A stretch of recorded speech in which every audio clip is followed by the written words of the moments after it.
চারজন নারীকে ডাকবে, আসো জান্নাতের দরজা খোলা হয়ে গেছে, আসো।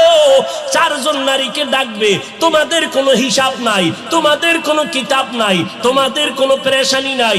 জান্নাতের 8টা দরওয়াজা, সব দরজা দিয়া ডাকবে, আসো জান্নাতের হুর তোমাদের জন্য অপেক্ষা করতেছে, জান্নাতের বিছানা তোমাদের জন্য রেডি।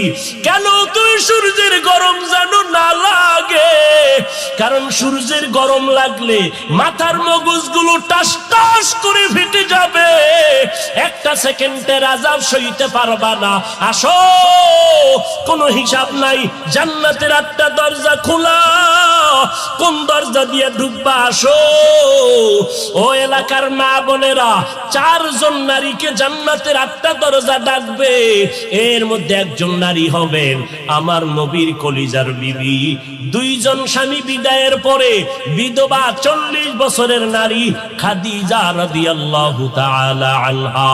ওই খাদিজা ডাক দিয়া কয়, ও নবী, আপনার হাতের কালেমার মুসলমান আমি একজন হয়ে গেলাম। নবী এবার কান্না বন্ধ করে বের হয়ে গেলেন। আর আমার দুঃখ নাই, আমার খুঁটি যখন মজবুত হয়ে গেল, আমার ঘরের চৌকাঠ যখন মজবুত হয়ে গেল, এখন আমি দাওয়াতে নেমে গেলাম। মায়ার নবী দৌড়াইয়া মানুষের দ্বারে দ্বারে গিয়া গোপনে গোপনে দাওয়াত দেয়। হাঁটতে হাঁটতে হাঁটতে হাঁটতে আমার নবী পাথরওয়ালা জমিন পাড়াইয়া তায়েফের ময়দানের কিনারায় দাঁড়ায়। কয়, তোরা আমারে চিনোনি, আমি মক্কার মুহাম্মদ, আমি এক আল্লাহর দাওয়াত দিয়ে আসছি, গ্রহণ করো।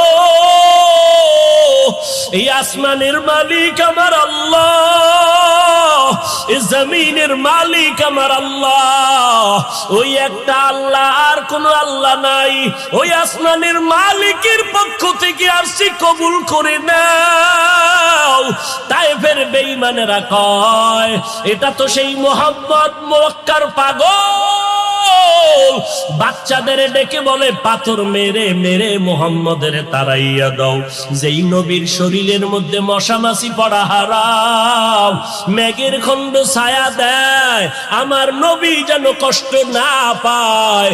ওই শরীরের মধ্যে কাফেরের গোলামেরা এমন বৃষ্টির মতো পাথর মারতেছে, পাথর পরে পরে নবীর শরীর থেকে রক্ত প্রবাহিত হইয়া জুতা আটকাইয়া গেল।